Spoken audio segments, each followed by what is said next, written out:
So there's going to be an Easter egg in this video. Let's see if you can spot it.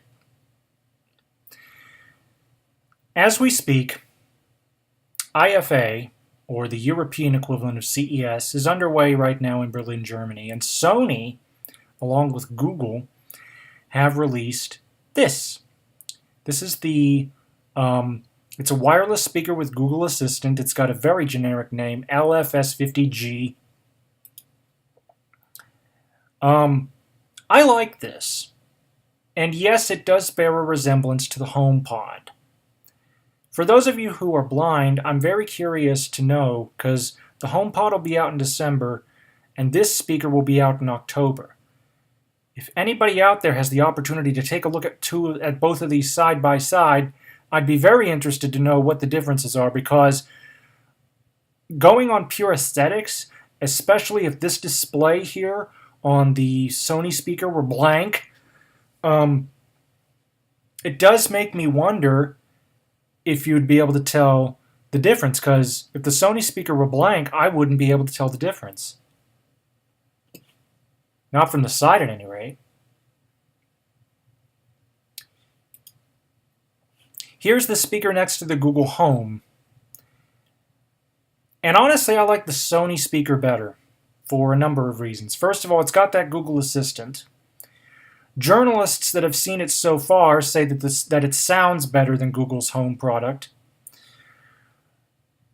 And for somebody who insists on using 24-hour time, you can probably see right now that I've got a 24-hour clock up there right now, 17:36 hours and 10 seconds.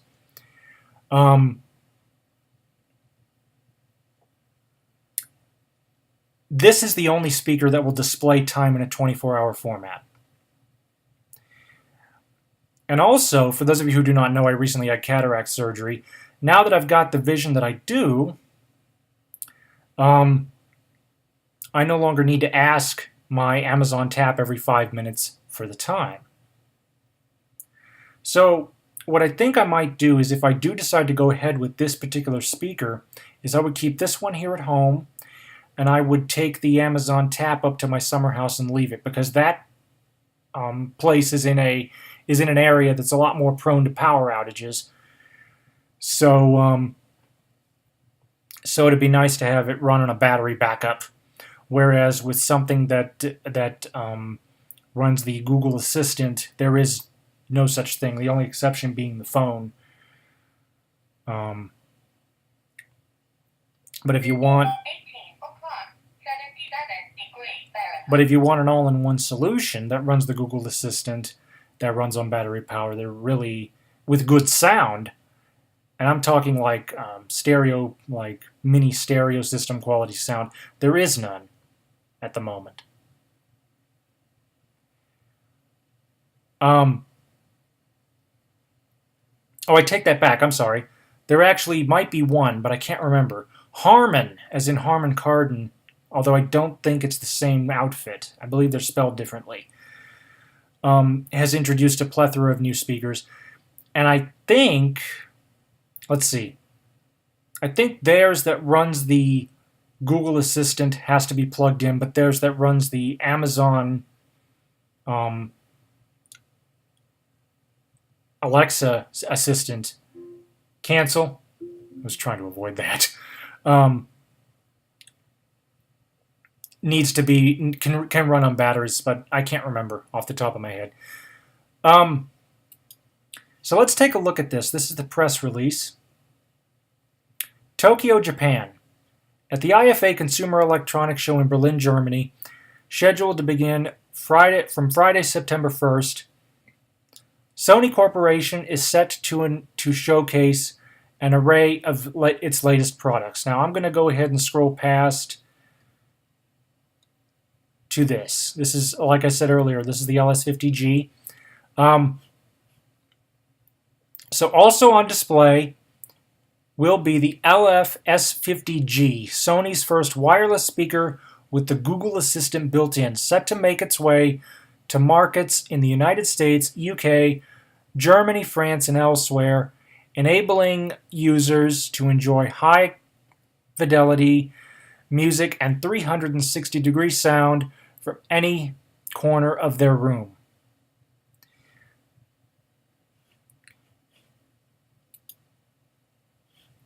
Specifications on the speaker: Google Assistant built-in, 360-degree sound, although that is mono sound. Touch-free gesture controls. IPX3 rated splash-proof. Bluetooth wireless listening with one-touch NFC. Now that's cool because my Google Pixel has NFC and I don't need to worry about some careless Bluetooth pairing process. Although we will have to see how it works in reality because I never could get the NFC to work on my video camera, which is also a Sony, so we'll have to see. One of my favorite things about the Sony speaker is the clock display. With an LED clock display, you never need to ask Google for the time. You can dim or turn it off to minimize electric light in your room.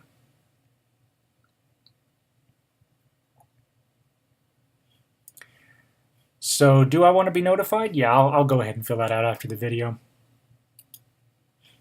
But I wanted to talk about something. I mentioned a moment ago that Sony's speaker bears a striking resemblance to HomePod.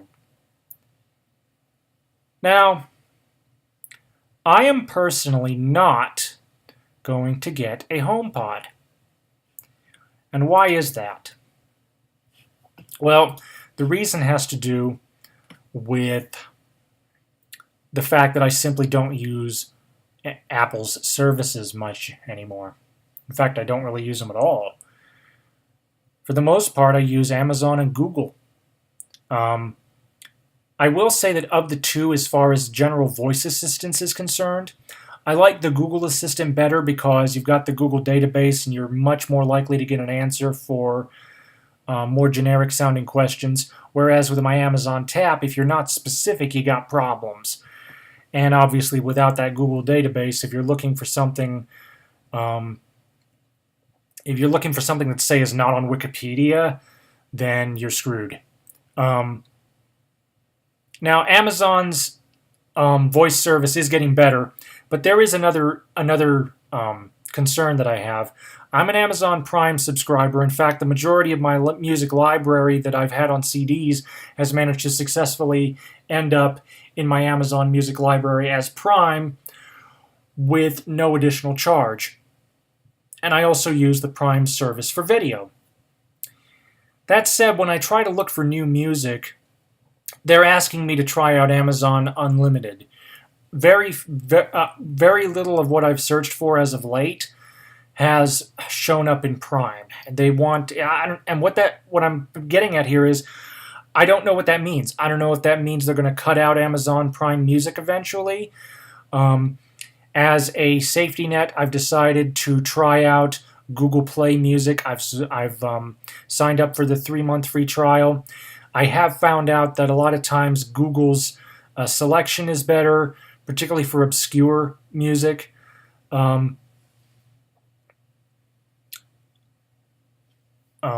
So I don't know what's going to happen. I do know that I want a voice-activated assistant, and I love the Google Assistant and Amazon's Alexa voice assistant. Cancel. I don't know that. Yeah.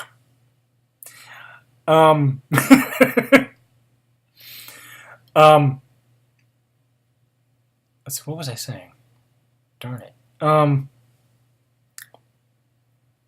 So yeah, honestly, I use both Google and Amazon's services equally. I might switch over to Google. I don't know. I use Prime for more than just music. I use it for the shipping and I use it for Prime Video. Like, for instance, the Grand Tour, that's only available through Prime Video.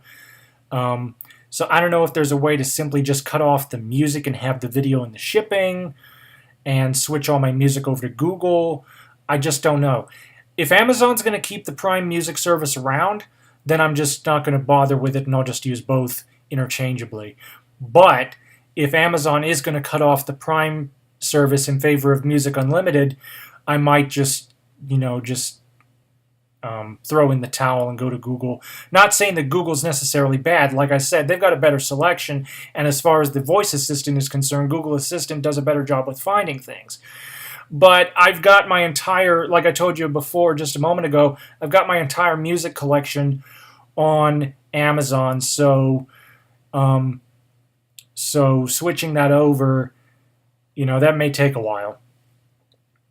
So I don't know what's going to happen in that regard, but I'm definitely not getting a HomePod. You've noticed that in this entire section here, I've not talked about Apple once, except for mentioning the HomePod. And like I said before, I may be using an iMac, but I use Google services. My primary phone is a Google Pixel. And I use Amazon for commerce, and like I said, for my music services and whatnot. That might change. But the point is, I don't really touch Apple, so I definitely don't see myself getting a HomePod. Now about that Easter egg.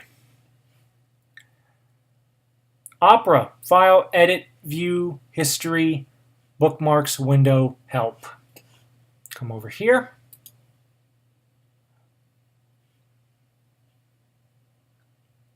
We get Sony Global. We get Google Assistant. We get 17606-Apple-HO JPEG 3000 by 2000 pixels. Have you noticed something? I'm sitting up. I'm not leaning in, and I'm not using magnification.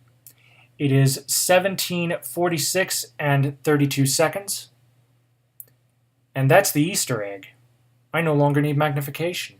I've got 2x reading glasses, and on my main computer, which is the iMac, on my Google Pixel phone, on my iPad Pro, on my Amazon Kindle, I no longer need any sort of magnification gestures of any kind. Now, will I not need them at all? It's going to be very touch and go. It's going to depend entirely on the display, the characteristics of the display, the resolution of the display, the accommodations of the operating system, what my glasses can do, because these are 2x power. This is what magnification level I was at without my glasses before getting them when using Zoom Text. And that is specific to this computer. The next time I go to a local electronics store, I'm going to look around at some of the computers on display and see how well I can see those without magnification. So, definitely, excuse me, definitely an improvement. But what do you guys think of this Easter egg and of Sony's new speaker? Thank you for watching. Comments are welcome, and have a nice day.